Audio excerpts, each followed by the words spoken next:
Welcome to the CEC Report. It's August 12th and I'm Robert Barwick and I'm joined again by CEC leader Craig Isherwood. Welcome, Craig. Thanks, Robbie. Okay, it's been a hairy week, as I'm sure you mostly realise. So we're going to talk about that. The three things we'll be discussing about the financial crisis this week are: one, this is the fourth year of global economic collapse. Two, the real crisis is a new dark age. And three, we have the solution. So first, fourth year of global economic collapse. What we saw this week on the panic on the world's financial markets is not a new crisis. It is not GFC Mark II. As of August this month, we are now in the fourth year of the global economic meltdown that began in July 2007, which Lyndon LaRouche called at the time. And we have repeated what LaRouche said many times. July 25th, 2007, where he said the financial crash has started and there is no chance of it stopping under the present policies. So that was July 2007, and that crisis has been unfolding, getting deeper and deeper ever since. I just want to give a very brief recap of the history of the 4 years since then, just to remind everybody of how we got to this point. In July 2007, what happened was Bear Stearns started going under. Bear Stearns was a giant Wall Street bank, and it was the first sign of the blowout in the subprime property market. The subprime blowout wasn't the cause of the crisis, it was the trigger. Since 1994, Lyndon LaRouche, when he issued his ninth forecast, had been forecasting a blowout of the global financial system caused by derivative speculation, and that derivative speculation got worse and worse and worse, and that blowout finally started in July 2007. Now, the authorities had three choices at the time. The first choice was to take a purist, hard-nosed free market approach and let all these financial institutions collapse and see who survived. The second choice was to embark on a bailout of these financial institutions so that they didn't collapse. The third choice was to do what Lyndon LaRouche had long been demanding and what the CEC had long been advocating, which is that scrap the policies of 40 years of globalisation and deregulation. Governments step in again, re-regulate the system and take charge and write off these bad debts that were causing the problem. They were the three choices. Now, initially the governments went with some bailouts. They bailed out Bear Stearns. They bailed out Fannie Mae and Freddie Mac, if you're familiar with those names, the big US giant mortgage institutions. But at a certain point, about a year after this crisis started, US authorities in the Bush administration, when they heard Lehman Brothers were in trouble, thought, well, we can't keep bailing out. And a decision was made to let Lehman Brothers go. Let the market take care of itself. They regretted that decision about 1 second later, because what happened then was exactly as LaRouche had said, which they didn't believe. The derivatives, Lehman Brothers collapse triggered a meltdown of the $1.4 quadrillion derivatives bubble, and that was the September 2008 crisis, which was very dramatic, which everyone recognises, which is now called the GFC. That meltdown made the governments think all we can do is bail out, and they went on a bailout binge. Part of that bailout was what we are now beginning to become familiar with, the term quantitative easing, which means printing money. Governments printed money initially, straight away. Quantitative easing 1. Last year they did another round of it, printing money again. Quantitative easing 2. And what we've come up to this year is the expectation that we need a third round of money printing called quantitative easing 3. In the meantime, since September 2008, all that's been achieved by these governments is not solving the crisis, but they've transferred the bankruptcy of the private banking system, which was drowning in debt, onto the governments, and it's the governments now drowning in debt, and it's the governments that are bankrupt. earlier this year, and we just put out a press release about this today, when Dominic Strauss-Kahn, the head of the IMF, bit the dust, it was because there was a huge behind-the-scenes brawl, a factional fight within the financial oligarchy over whether it was the right thing to do to keep this policy of bailing out, to embark on another round of quantitative easing. Now, Dominic Strauss-Kahn is one of the people who was advocating a bailout. Timothy Geithner, the US Treasury Secretary, was advocating a bailout. Other people, more sensible people, realise that this bailout is just going to take us to an inevitable path to hyperinflation, and that's what we're seeing now. This week, what people have to understand is this week, this total shock that we've all experienced, or that you have all experienced this week, we expected it, this week was because Standard & Poor's, an organisation whose own credibility rating is in the toilet, whose bosses should be in jail for their role in the financial crisis, Standard & Poor's, under London's orders, downgraded US credit precisely to orchestrate the next round of bailout, to steamroll the opposition to quantitative easing 3 and to make sure it got through. And that's what you've seen this week on the markets. So if you've lost all your super, it's because of that, not because of any investment decision that you've made. So that's just a cursory overview of what's happened. I want Craig to comment on a couple of aspects of this crisis, though, for the benefit of the viewers. First thing, Craig, with these wild fluctuations in the market, and they're just, they're so wild, they're unprecedented, and they've caught all the experts by surprise. People are given the impression in the news and by the experts that these fluctuations are because of small investors bargain hunting. Mum and Dad. Mum and Dad's bargain hunting. They run out of the markets when the trouble happens. They're sitting on the toilet with diarrhea. Then they realise, hang on, there's an opportunity here. Let's get back in. Right? That's what they're being told. Yes. So I want you to comment on the fact that that is obviously a joke. What's the reality there? Well, at the moment, the average person is in the stock market is a mere 20 minutes. 20 minutes. 20 minutes. That's how long the person's in and out of the stock market for, which is an absolute joke, because we know that mum and dad investors... So mum and dads aren't the ones doing this? No, they're not, because this is all a syndrome of the global financial speculative bubble. It's casino gambling, and it's actually the volatility we see in the stock market is these hedge funds, these speculative hedge funds that dive in and dive out. In fact, they will sit for years, like pariahs, just waiting for the opportunity for such a market to come as what's just happened. And then they will dive in, not with a couple of $100 or a few $1,000s, they dive in with billions of dollars, buying up market shares as they're crashing and then selling them off. And these trades that they use computers for these trades, happen in milliseconds. High frequency trades. Very, very high frequency. So when you see the average investors in the market for 20 minutes, and you know that mum and dad investors are in the market for years, right? Because a lot of people have, traditionally been involved in the share markets, because look, it has a role. The share markets are places where companies list their shares, which is a way of raising capital. That capital should be then used for those companies to produce goods and services, and they pay a dividend. Like the recent Telstra profit was $3.5 billion. They've announced that they're going to pay a dividend out to all their shareholders of about 29 cents. So if you've got 10,000 shares, you get a dividend of $2,900. That's the way the share market has operated historically, and it's a legitimate way of providing funds. What isn't legitimate, however, is where you have these speculative funds with billions of dollars. They can just dive in, $2, $3, $5, $10 billion. They don't have to front the money there and then. No. They only have to have the promise of being able to front the money. So you end up with this issue of margin calls, right? Where you do have smaller investors that have these margin calls and they get caught because they don't have the sophistication of these algorithms and computer programs to be able to manipulate the market.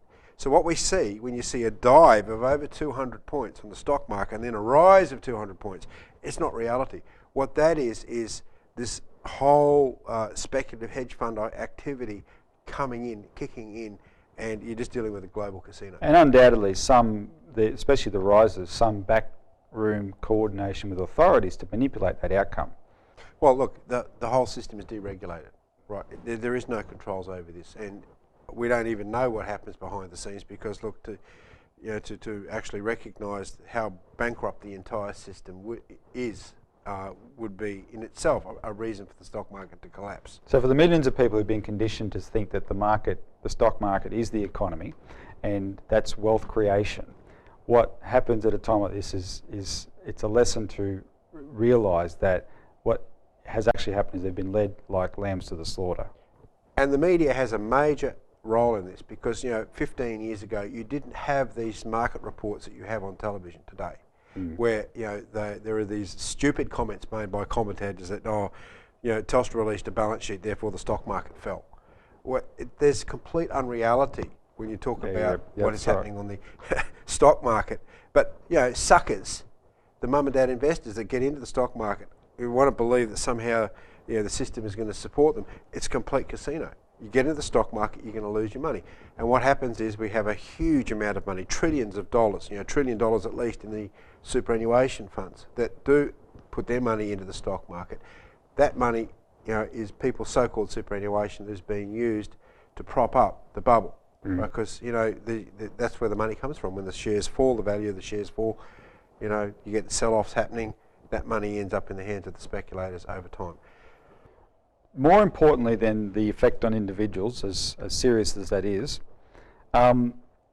this direction where they've shown this week their absolute intention to do nothing but more quantitative easing, more money printing for bailout, what possible outcome can there be from these bailouts other than hyperinflation? Well, it can't be anything, because this is classic Weimar Germany hyperinflation.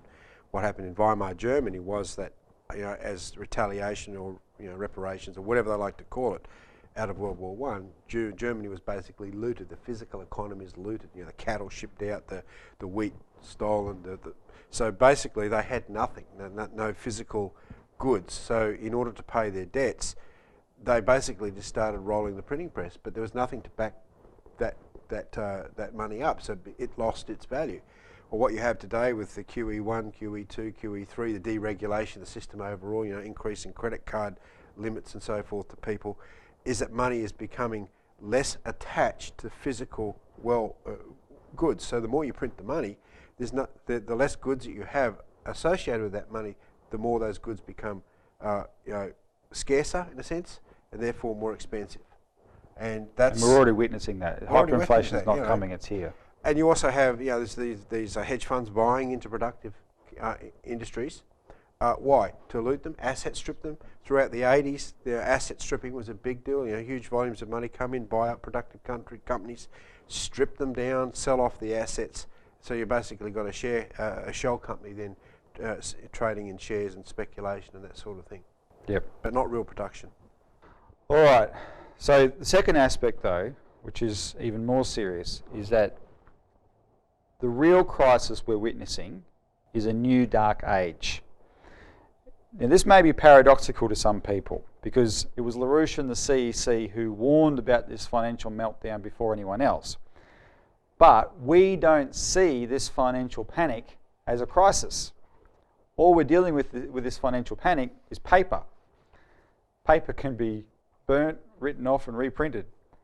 The real crisis that we're witnessing in the world economy today is a global physical economic breakdown, which we're seeing in living standards, productivity of physical goods, food production, infrastructure, broken down infrastructure, all of which has been caused by 40 years of looting by the City of London. As a consequence of all this, the lives of billions of people around the world are at risk.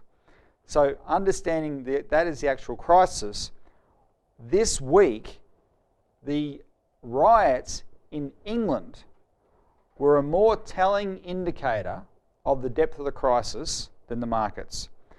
What we're seeing with what the riots in England show is we are witnessing a social breakdown as the world plunges into a new dark age, something that Lyndon LaRouche has warned about for decades. Now, in terms of England specifically, this is not accidental.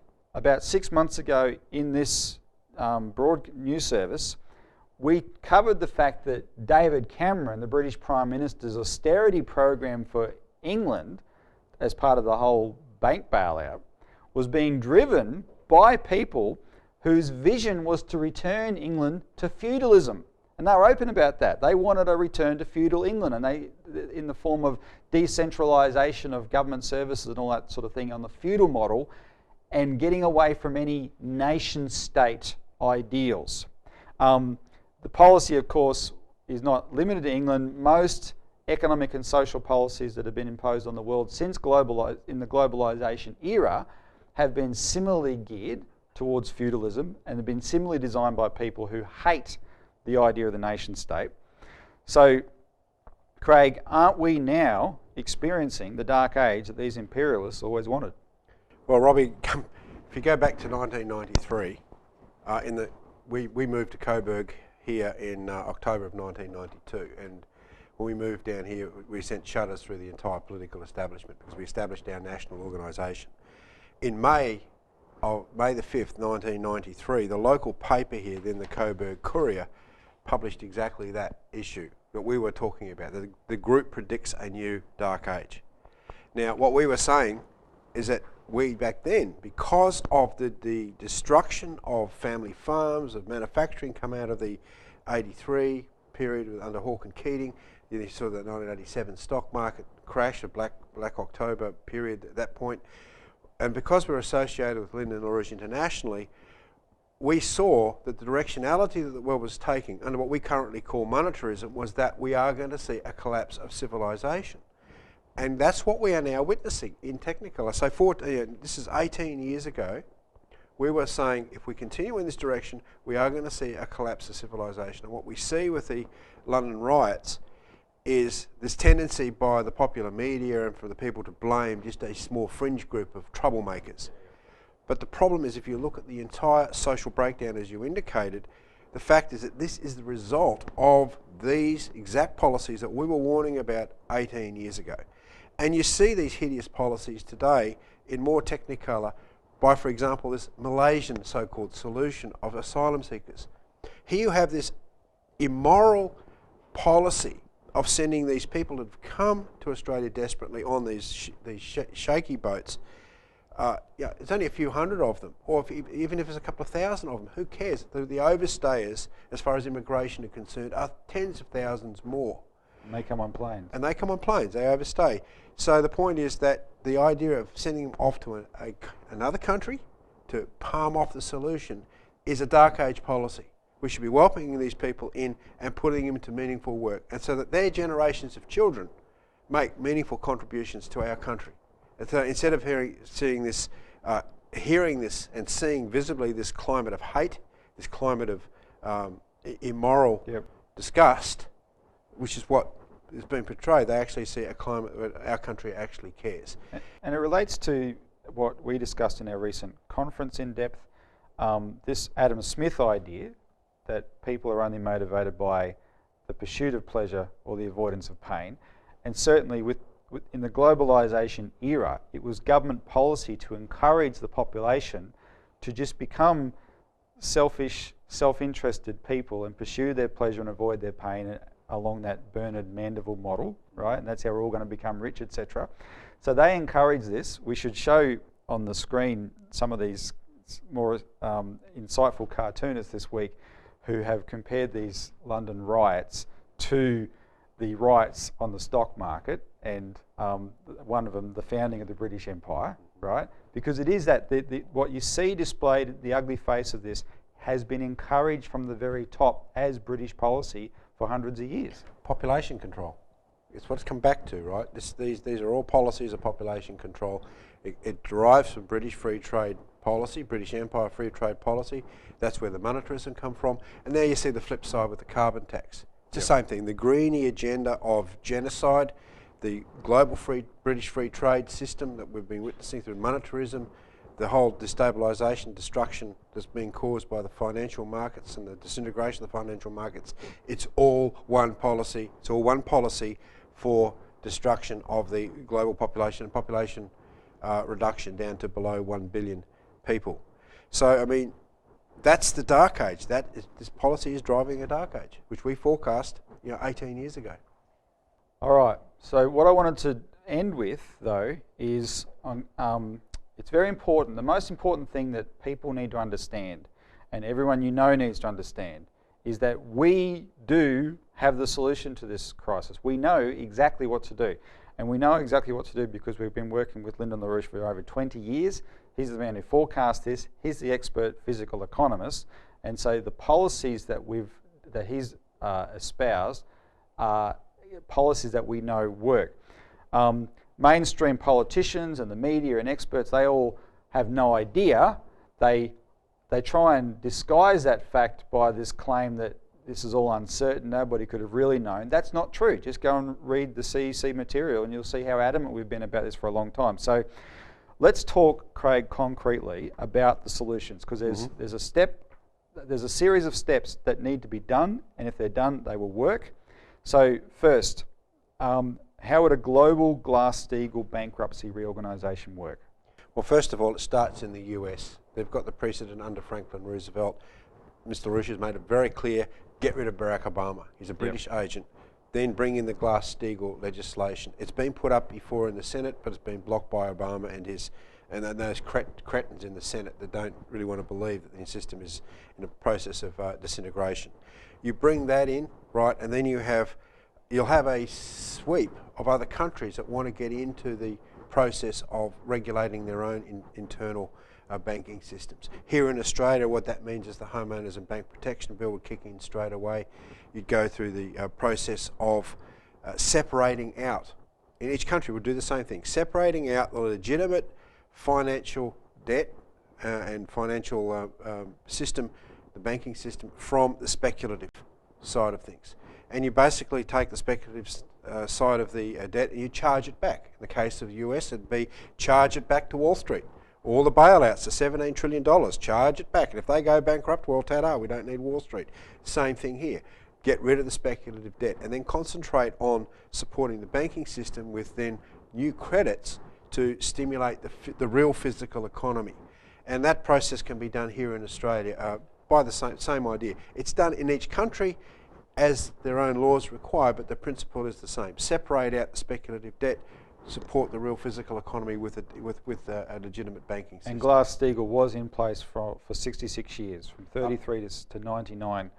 So, you know, again, this is a policy that works.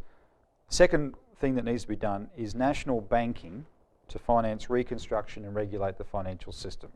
Now, we have the model here in Australia. You know, the history of the Commonwealth Bank is brilliant for this, how the Commonwealth Bank was used as a national bank to create the money, the credit necessary to build things like the Continental Railroad here, to fund World War I.